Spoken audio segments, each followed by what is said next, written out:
And it is a new day on Capitol Hill, and some say this would not have been possible if it hadn't been for the birth of the Tea Party movement. Now, Republicans took back the House earlier today, and as some of the new members told me last night, they are not wasting any time in trying to push forth their agenda for the American people. And in the Senate, life is going to get a little more difficult for Prince Harry Reid now that he is no longer having his cushy majority. Joining me now with reaction, two new freshman senators who had the support of the Tea Party movement. From Utah, Senator Mike Lee, and from Wisconsin, Senator Ron Johnson. All right, you guys getting used to the name Senator?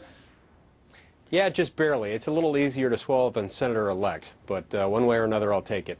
Okay. Well, look, Congressman Lee, look, you replaced longtime Senator Bob Bennett out there in Utah.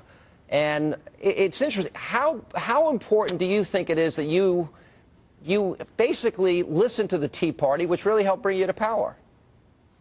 Well, look, the Tea Party movement's importance to this country's political future cannot be overstated.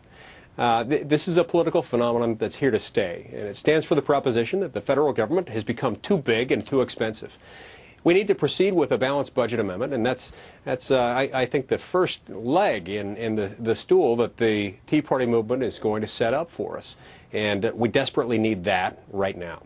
Ron Johnson, I look at you in the state of Wisconsin, and you knocked out an incumbent senator by the name of Russ Feingold. No small task. You come from a state that elects a lot of Democrats. Are you thinking at all about the impact of your votes on the state of Wisconsin? Well, hello, Sean. Thanks for having me on. Absolutely. What affects Wisconsin is going to affect the nation. And I agree with Mike. The primary problem, the root cause of our problem, is the expansion of government. And I think that is what the Tea Party stands for, is the limitation of the size and the scope of the federal government. And if we can begin to limit government, we can get the economy growing again, and that will have positive influence not only in the nation but also in the state of Wisconsin. And that was pretty much my message during the entire campaign. Well, let me ask both of you this question. Mike Lee, I'll start with you. Senator Jim DeMint, talking about raising the debt ceiling, said, I think we should resist raising the debt ceiling. He went on to say we need to have a showdown at this point that we're not going to increase the debt ceiling anymore. We're going to cut things necessary to stay at current levels, which is over $14 trillion. He says there needs to be a big showdown. When it comes to raising the debt ceiling, would you vote for it?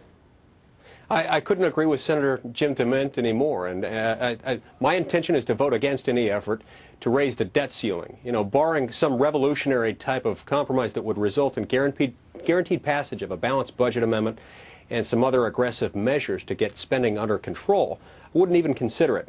Moreover, we need to remember this is not either a Republican or a Democratic issue. Not only has Senator DeMint made this statement, but another senator just a few years ago, a senator named Barack Obama, made essentially the same statement when refusing to increase the debt ceiling back then. No, we pointed that out to our audience last night. A little ironic. I think Republicans might be letting Barack Obama hear his own comments about that. Senator Johnson, when it comes to voting for the debt ceiling, is this, for example, do you think we can live with $14 trillion in debt and find enough cuts that we don't have to raise it? Well, it's certainly the moment where we need to raise the debate about the size and scope of the federal government. And I differ a little bit with Senator Lee from the standpoint the Constitution Amendment I want to see is more like the Mike Pence Amendment, where we limit spending, the size of the federal government, 20% or under of GDP. The problem I have with the balanced budget amendment is there's two ways to balance a budget. And I want to totally eliminate one, raising taxes, because that will just harm our economy.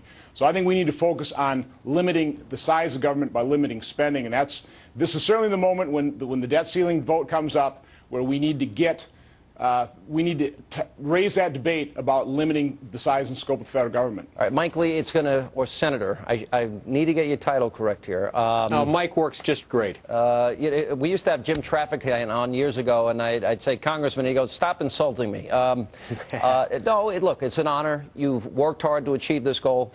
Senator, I think the American people want to know where specifically and how much specifically you think you can cut.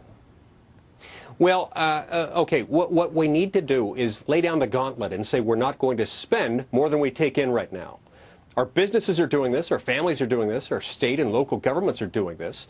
Once we adopt a balanced budget amendment, and I agree with Ron, by the way, that's why the balanced budget amendment that I've been preparing contains not only a requirement that we balance the budget, but it also contains a restriction and another provision saying we can't spend more than 20%. Once we lay down the gauntlet right there and just say we're not going to do this anymore, then we can start looking at categorical across-the-board cuts. And nothing can be held sacred. Every department, every program has to be on the table. And that means defense? Potentially even defense. We can do this, I believe, in a way that doesn't jeopardize national security, that doesn't jeopardize the lives or the livelihoods of our brave young men and women. But we can look at the procurement process. We can look at the administrative costs that we incur in Washington, and I think we can find cost savings even there. Are both of you ready for the predictable attacks, not only by liberal Democrats, but by the liberal media, which is that you want old people to die, young kids to die, and old people, if they do live, to eat dog food? I think we've moved past that, because I think certainly what the Tea Party represented is across the board, people understand that this level of spending, this size of government is unsustainable. So, yeah, I'm perfectly willing to wither those attacks. One of the guarantees I made in my convention speech, and I repeated it daily on the campaign trails, I will never vote with my re-election in mind. That's not why I came here. I came here to attack this problem, to address a problem of outsized government, and I'm happy to suffer the consequences. All right, gentlemen, congratulations on your new positions. We'll be watching very closely in the days, weeks, and months ahead. Thank you for being with us. Thanks for having us on. And coming up, the architect Carl Rove is right here in studio to explain